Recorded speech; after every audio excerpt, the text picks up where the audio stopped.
time, we shall be entertained by our dancers from Mindanao State University main campus, who are also set to give us an intricate cultural performances. Ladies and gentlemen,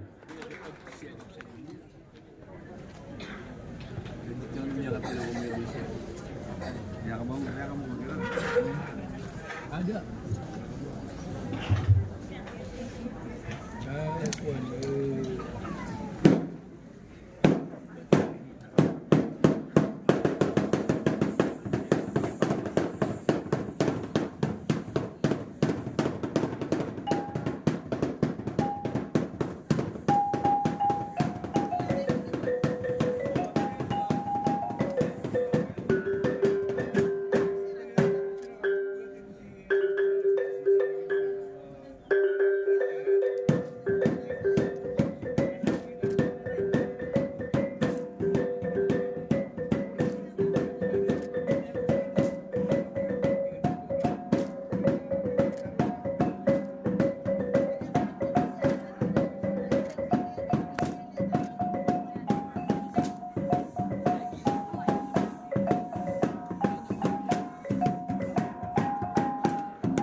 At dumalo kayo sa pagdiriwang na ito.